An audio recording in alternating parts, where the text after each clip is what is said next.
जय आदिशक्ती. मी तुम्हा सर्वांची ताई राधाताई. जीवनातील सत्य या यूट्यूब चॅनलमध्ये आपणा सर्व बंधू भगिनींचं चॅनलच्या व्हिडिओच्या दर्शकांचं मी सहर्ष स्वागत करत आहे.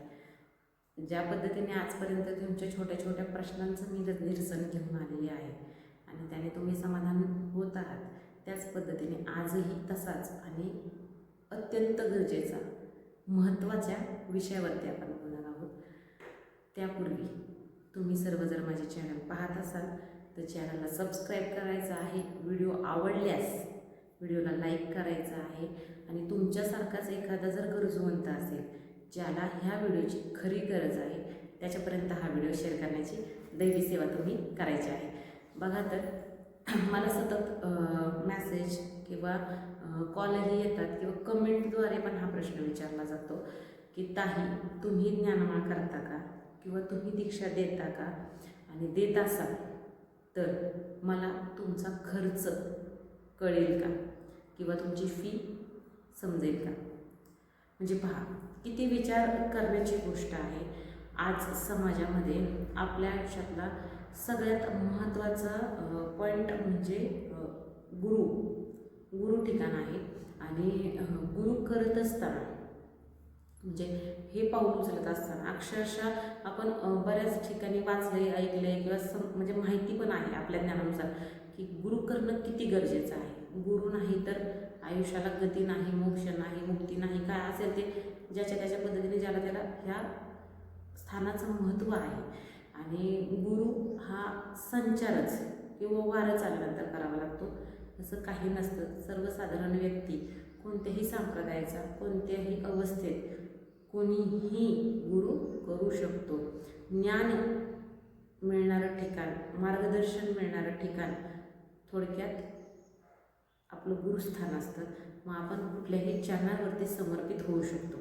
ठीक आहे. आता विषय असा आला आहे की जेव्हा संचारावस्था येते अध्यात्मामध्ये, जेव्हा आपलं वारं येतं, संचार येतं किंवा आपल्या ज्या अवस्था होतात, मोस्टली म्हणजे जास्तीत जास्त लोक संचारावस्थेत किंवा वाऱ्याच्या अवस्थेतच ज्ञानमाळेकडे किंवा दीक्षेकडे वळतात. पण जेव्हा ह्या मार्गाकडे आपण निघायला चालतो तर आपली विषय येऊन जातो की आपण जायचं कुठल्या गादीवरती. तर ह्याच्यापेक्षाही जास्त महत्त्वाचं की आपण व्यक्ती किती योग्य आहे, ती माणूस म्हणून काय आहे, तिचं स्थान काय आहे, ती कशी आहे, कोण आहे किंवा काय आहे, ह्याच्यापेक्षा महत्त्व काय देतो माहिती आहे का आपण, तर ती व्यक्ती किती पैसे घेते, तिची फी किती, हे महत्त्वाचं. भले आपल्याला तिचे विचार पडत असू दे, ती जे आपल्याला सांगते बोलते किंवा तिचं जे काय आहे ते आपल्याला आवडू अगर ना आवडू, पण तरीही जाऊन विषय येतो पैशापासून. का माहिती आहे का, यात तुमचा काहीच दोष नाही. रिॲलिटी सांगते, खरं काय ते सांगते. कारण होतं काय माहिती आहे का, जेव्हा व्यक्ती जितकी मोठी, बघा व्यक्ती जितकी मोठी तितका तिचा चार्ज जास्त, ही संकल्पना आहे सध्याच्या युगाची आहे. ती जितकी नावाजलेली आहे, जितकी मोठी आहे, तेवढा तिचा चार्ज वाढत चालला आहे, किंमत वाढत चालली आहे. कारण ती नावाने रूपाने मोठी आहे की नाही. ते सेम आत्ताच्या दलदलीमध्ये चालू आहे, जगात चालू आहे. एखाद्या चांगल्या नावाजलेल्या गुरुकडनं जर ज्ञानमाळ दीक्षा करायची असेल तर तेवढीच गडगंज जास्तीची फी तुम्हाला तिथं उतरावी लागते. त्यानंतर जाऊन ती व्यक्ती आपली गुरुस्थानी येते. आणि तरीही जाऊन जर योग्य मार्गदर्शन नाही मिळालं, योग्य ते निदान नाही झालं, आपलं हवं ते नाही मिळालं, तर सगळे पैसे पाण्यात. जवळजवळ 75% जास्त लोकांची अशी तक्रार आहे की आम्ही सर्व काही केले, पैसे केले, कर्जबाजारी झाले आणि तरीही आम्हाला योग्य मार्गदर्शन, योग्य गुरु, योग्य ठिकाण किंवा योग्य मंत्र मिळालेला नाही. मग आता आम्ही करायचं आहे काय. ठीक आहे, असा विषय होऊन जातो ना. मग फी जास्त देऊनही जर असं स्वस्त होत असेल तर मग काय करायचं. मग फी विचारणं गरजेचं आहे की नाही. लक्षात येते. एक लक्षात घ्या, व्यक्तीचं महत्त्व किंवा व्यक्तीचं मोजमाप कुणी हसू या जगातलं, हे पैशामध्ये कधीच होत नाही. लक्षात घ्या, जास्त मोठी व्यक्ती आहे, जास्त फी आहे म्हणून ती मोठी आहे असं काहीच नसतं. विषय तिच्या ज्ञानाचा असतो, तिच्याकडं असलेल्या गुणांचा असतो आणि तिच्याकडं असलेल्या भक्तीच्या सामर्थ्याचा असतो. आणि मुळात ती गुरु या तत्वाला शोभनीय आहे का, हे तत्व तिच्यासाठी योग्य आहे का, आपण तिला ते स्थान देतोय, ठीक आहे ना, पण ती व्यक्ती त्या लेवलची आहे का, हे तुम्ही आधी अनुभव घ्या. की थोडं सानिध्यात राहा, लगेच गोष्टी अर्जंट करायच्या नसतात, ठीक आहे. आता विषय राहिला पैशाचा. तर मी म्हणेन, एक लक्षात घ्या, एक महत्त्व आहे किंवा एक गोष्ट ठरलेली आहे, एक व्यावहारिक गोष्ट आहे की कोणतीही गोष्ट घेत असताना ती विनामूल्य घेऊ नये. मग ते काही असो. का माहिती आहे का, जर गोष्टी फुकट मिळायला लागल्या ना तर त्याचं महत्त्व कुणालाच राहत नाही. खूप छोटी छोटी उदाहरणं आहेत बघा. एखाद्या ठिकाणी शिबिर जर लागलं असेल ना, डोळे तपासणीचं, हातपाय दुखायच्यावरती डॉक्टरांचे, काहीही कोणत्याही आजारावरती एखादं शिबिर जर लागलेलं असेल, कॅम्प जर असेल, तर तिथं कितीही मोठे MD डॉक्टर येऊ द्या, पण लोक विचार करत असताना असंच म्हणणार आहे की काय फ्रीचं आहे, ते खूप गर्दी असेल आणि काय असं एवढं लक्ष दिलं जाणार नाही, किंवा काय फ्री असल्यामुळं काय त्याचं एवढं हे नाही. सगळ्यांची मानसिकता हीच आहे की जिथं फुकट मिळतं ना तिथं चांगलं नसतं, त्याची क्वालिटी नसते किंवा व्यवस्थित नाही. असं सांगितलंय कुणी तुम्हाला? असं आहे? अहो, MD डॉक्टर बसल्यात त्या शिबिरामध्ये, काहीतरी अनुभव असेल की काहीतरी डिग्री घेऊन बसतात. उलट माहिती आहे का, जिथं कमी असतं ना, कमी किमतीत असतं की नाही किंवा फ्री असतं, तिथं जास्तीत जास्त चांगलं देण्याचा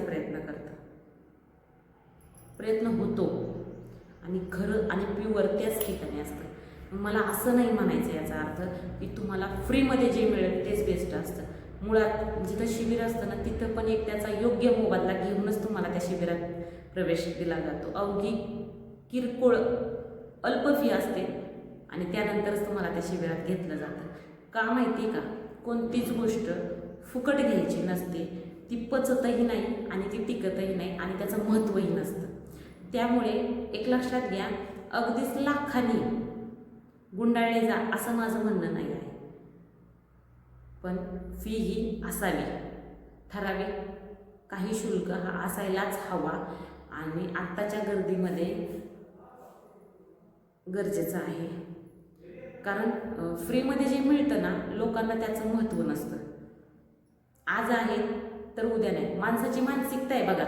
एखाद्या ठिकाणी ती व्यक्ती जर आली ना आणि तिचं जर काम झालं ना आणि खूप अल्प फीमध्ये जर ते जर काम झालं ना तर ती व्यक्ती पुढच्या वेळेस येताना म्हणजे ती येईल का नाही त्या गादीवरती ह्याची गॅरंटी नसते.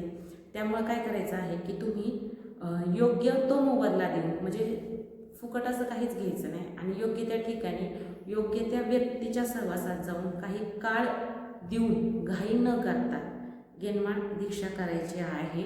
आणि तुमची लूटमार होऊ नये याच्यासाठी सर्वस्वी तुम्ही जबाबदार असता, तुम्ही काळजी घ्यायची असते, तुम्ही लक्ष द्यायचं असतं. बाजार तर भरलेला आहे, काही ठिकाणी भाजी 20लाही मिळते, काही ठिकाणी 10लाही मिळते. कधी कधी 10वाली भाजी खरा शेतकरी गरजूवंत घेऊन बसलेला असतो. मग तुम्ही पाहायचं आहे 20वाली भारी आहे की 10वाली भारी आहे. फक्त एवढंच की 10वाल्या भाजीला थोडंसं धुवावं वगैरे लागेल, स्वच्छ करावं लागेल, पण मुळात ती प्युअरच असणार आहे. सांगण्याचं तात्पर्य असं आहे की लाखांनी फी घालताय की हजारांनी घालताय हे महत्त्वाचं नाही. योग्य ठिकाणावर जायचं, योग्य चरणांवरती जायचं आहे.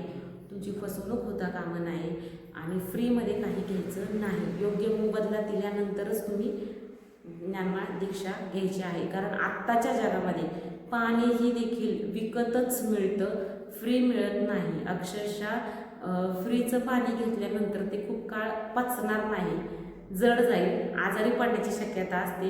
त्यामुळं 20 रुपये देऊन बिसलरी घेण्यात काहीच हरकत नाही. फक्त ती जरा जास्तच ब्रँडेड किंवा हायफाय असली पाहिजे, गारच पाहिजे, असंच पाहिजे, तसंच पाहिजे, म्हणजे हे नियम आपले आहेत, हे चोचले आपले आहेत, ठीक आहे. आणि ज्ञानमाळ करत असताना, दीक्षा घेत असताना हे बाकीचे राडे ज्याच्यात जास्त पैसा जातो हे करणं पण गरजेचं नाही. जेवढं गरजेचं आहे विधिवत गोष्टी होणं गरजेच्या आहेत आणि त्याच तुम्ही करायला पाहिजे, जेणेकरून इतर होणारा खर्च हा तुमचा टाळला जाईल. म्हणजे तुम्हाला पचेल, परवडेल आणि पटेल या पद्धतीनेच तुमची ज्ञानवाळ दीक्षा होणार आहे. योग्य गुरुही तुम्ही शोधायचा आहे. त्याच्यासाठी भरपूर आपले व्हिडिओ आहेत किंवा यूट्यूबवरती पण भरपूर असे चॅनल आहेत, व्हिडिओ आहेत, त्यातनं गुरूंचं मार्गदर्शन मिळतं. तर ते तुमचा सर्वस्व निर्णय आहे.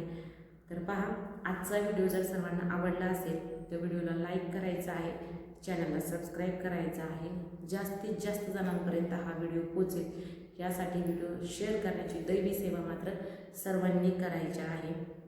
अशाच नवनवीन विषयांवरती मी व्हिडिओ घेऊन येणार आहे, तुमचं मार्गदर्शन करत राहणार आहे. तुम्हाला जर काही अडचणी असतील, प्रश्न असतील तर मला कमेंटमध्ये किंवा डिस्क्रिप्शन बॉक्समध्ये व्हिडिओच्या खाली आपला नंबर दिलेला आहे, तुम्ही मला कॉल मेसेज करू शकता. तुम्हाला मी मार्गदर्शन नक्की करेन. जय आदिशक्ती.